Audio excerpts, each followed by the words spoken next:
Shalom Bapak Ibu Saudara. Mari kita ambil waktu sejenak untuk mendengarkan renungan. Kita akan belajar dari Matius 24 ayat 45 dan 46. Demikian firman Tuhan. Siapakah hamba yang setia dan bijaksana, yang diangkat oleh tuannya atas orang-orangnya untuk memberikan mereka makanan pada waktunya? Berbahagialah hamba yang didapati tuannya melakukan tugasnya itu ketika tuannya itu datang. Saudara, perumpamaan ini adalah pesan penting Yesus bagi kita semua. Yesus mengingatkan kita untuk menggunakan hidup dan waktu yang Tuhan berikan dengan sebaik-baiknya. Karena suatu hari nanti kita akan mempertanggungjawabkannya di hadapan Tuhan. Nah, saudara, dalam cerita ini sang tuan melambangkan Tuhan dan hamba-hambanya adalah kita semua. Dan dari perumpamaan ini, saudara, kita bisa belajar dua hal penting. Yang pertama, setia sekalipun tidak diawasi. Nah, saudara, sang tuan sedang pergi dan tidak terlihat. Disinilah kesetiaan seorang hamba diuji. Hamba yang baik akan tetap bekerja dengan rajin dan bertanggung jawab, baik ketika tuannya ada maupun tidak. Ia tidak bermalas-malasan hanya karena tidak ada yang mengawasi.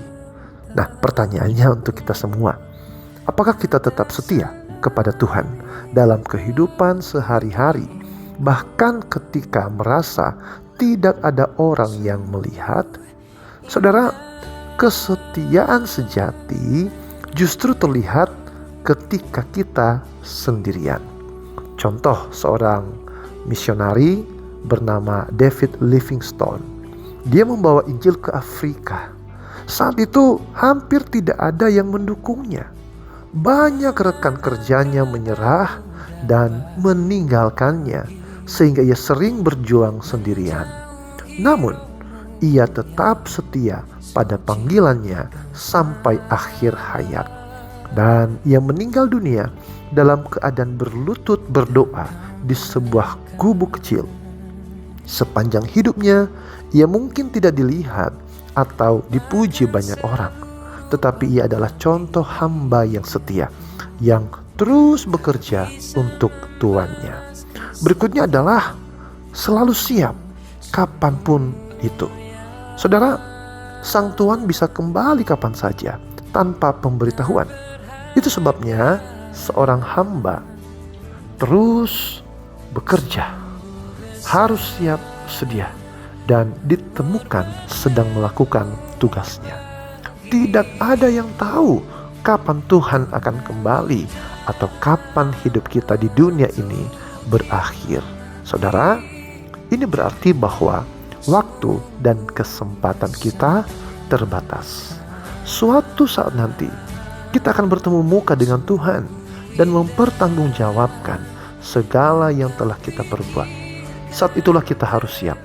Oleh karena itu, saudara, manfaatkanlah waktu yang ada sekarang dengan baik. Gunakanlah untuk hal-hal yang berkenan kepada Tuhan. Mari kita hidup dengan setia dan siap sedia, sehingga ketika Tuhan datang, Ia menemukan kita sebagai hamba-hambanya yang setia. Tuhan Yesus memberkati. Shalom.